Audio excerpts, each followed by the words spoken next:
So this is the after show from the Either Way You Slice It with Rayne. Um, my first ever full length episode of that show did take us down the tunnel of pho. Now, I know not a lot of people are very familiar with the pho noodles or how to cook them and whatnot, but the best way to do that, obviously, is the way that I did it. You want to cook it for about 35 to 40 seconds in boiling water. Put them in boiling water. Don't bring it to a boil with the noodles in there. You'll drench them because they're rice noodles. So you want to leave them in the pot for about 35, 40 to approximately half a minute, I would say, or a little beyond half a minute to loosen the noodles up, and then throw them in the pan to saute them with the chicken. That will get you the optimum result, which is what I experienced just a few moments ago eating that bowl of said pho noodles. And it was so good. It was incredibly good. The only thing that I liked that I think would have made the dish better would have been ginger powder, or even pieces of ginger and garlic mixed together with that would have made the dish a lot better. But as it was with the limited ingredients that I had, it's very, very good. So there again, nice lunch for anyone to venture into. It's not a bad deal, especially not when you only use 1 to 1.5 or even 2 ounces of chicken and one little brick of noodles and very little soy sauce and very little of anything else to mix it together. It's just a menagerie of ingredients that come together very nicely. And I didn't have any ginger. I didn't have anything else. I had rice wine. I had soy sauce and some granulated sugar, pure sugar, whatever, the sugar cane. I used that. That sweetened it up enough to where I didn't need or really miss the ginger or a lot of the rice wine. So I could get by on minute ingredients to cook a single serving of pho in that regard. So basically, this is the feedback from the episode, from my own feedback about eating the dish afterwards. It was quite good. I think that the chicken was masterful, that the curry chicken is perfect. So if you're going to use any sort of protein in with the pho, I do recommend using chicken. It's a very good one. I haven't done anything with beef yet, but I know that steak is also good. I've used plenty of steak before in the past, and I think that the best version of the pho itself with steak would be using flank steak cut up into about 1/4 inch or almost half an inch thick slices. So just cutting it up and sauteing it with the teriyaki sauce and the rice wine and the garbanzo beans make the sauce thicker, and the sugar in there to make it a little sweeter and less salty does give you the perfect faux flavor, especially if you're looking for teriyaki end of the spectrum. Quite a nice one. And I would go as far as saying that it was the best dish I made so far. Now, I'm not going to say that the salad's still not my favorite, but I do like the pho. It's quite a good dish to make, and it's very easy. If you're not familiar with Oriental foods, you'd have to be a complete idiot to screw this one up. Okay, you'd have to be completely lost to screw this up, because in my past, I've barely ever used pho in that regard to boil it. I've always cooked it in a wok, and I've never had to use a boiler. But I don't have a wok, so I used a boiling pan or saucepan to cook it, and that was the first time ever. So not a bad experience for my first time using a saucepan, so at least with pho. Other noodles is different because I've used spaghetti noodles that way, fettuccine that way, and their fettuccine and pho are similar.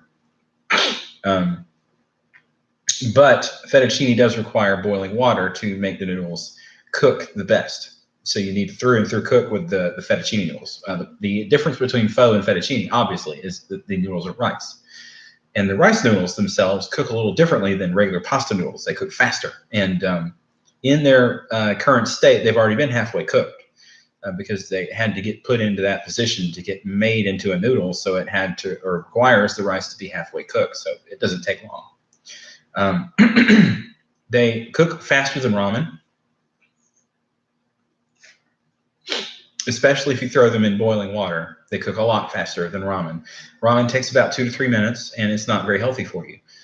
Rice noodles, especially the pho rice noodles you can get from Trader Joe's or Rayleigh's in the organic pasta section or Oriental section, very, very good noodles, especially if you get them in the 4-pack box.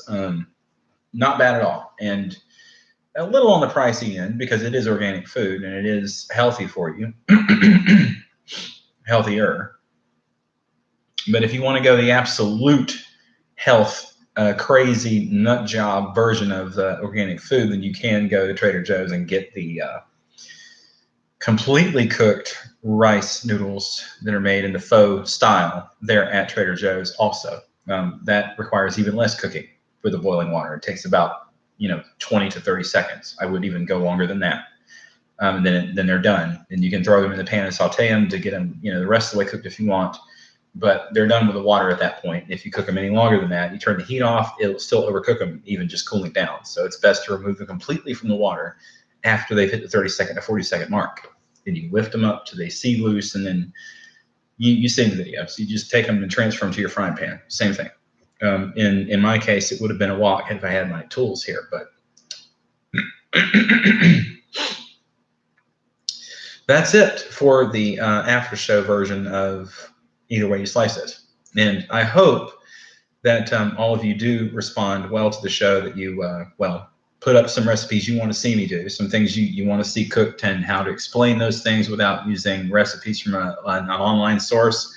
I can do most anything. So if you want any sort of recipe or any sort of food item cooked, just leave it in the comments below, and I'll get to that as soon as I see the comments and I have the money to buy the ingredients. No problem. So the show will be continuing on a single episode per week basis, and this was episode 1. So we're going to start the episodes every Monday.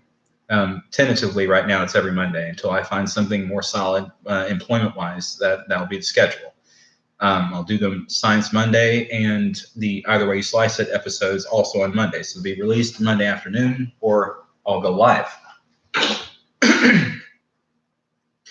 The live show was what I cooked today. So what I plan to do in the future is get a better camera and do some better video editing. That way all those jumps and moves and stuff are cut out so you guys don't get sick on me and don't have to watch the moving or traveling of the camera. I do apologize for that and the shakiness of it, but please just give me a break until I'm able to afford a better camera.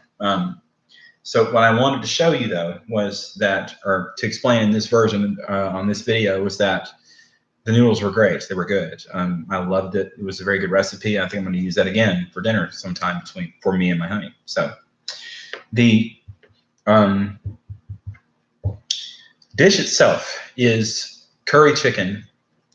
Again, curry chicken. It's very good to use curry chicken because you can't go wrong with it. And I used soy sauce in there, and let's see what else. Well, yeah, the pure cane sugar, that made it teriyaki nearly, with the rice wine and the ginger. I should have had ginger, but that would have made teriyaki chicken absolutely, along with the sesame seeds. But since I'm kind of limited on funds right now, I wanted to go a little shortcut version of the actual recipe and show you that you can make teriyaki chicken without ginger, and you just use rice wine and you use sugar. That does create the same effect that ginger would have had on the sauce, and I just had it. Different in flavor as well, because ginger has more of a spice to it than most other flavors. You still would need to add a little bit of sweetener to it, so the rice wine does add a sweetening agent to it. But with the soy sauce being so salty, it's good to have a little bit of sugar in there to counteract that. So even if you boil it down to thicken it into like a roux or a sauce type state. But using this sort of cooking ability does help you out, especially when you have a pinch for time and you don't have but maybe 20 or 30 minutes to eat lunch. You're at home. This takes about 3 to 4 minutes to prepare. If you already have the ingredients cut and prepped for cooking, you can do this in less than that time. I'd say probably 1 or 2 minutes. And then as long as you got the boiled water going quickly, you can get this done very, very quickly. So within the realm of 5 minutes, your lunch is done and you can eat it. Because it's okay to eat if still steaming hot. Pho is definitely good when it's really hot. So yeah, that's it. Besides that, I wanted to say thank you guys for watching, and I do hope you enjoyed the episode. Thanks again, and like and subscribe, please. Thank you. Bye-bye.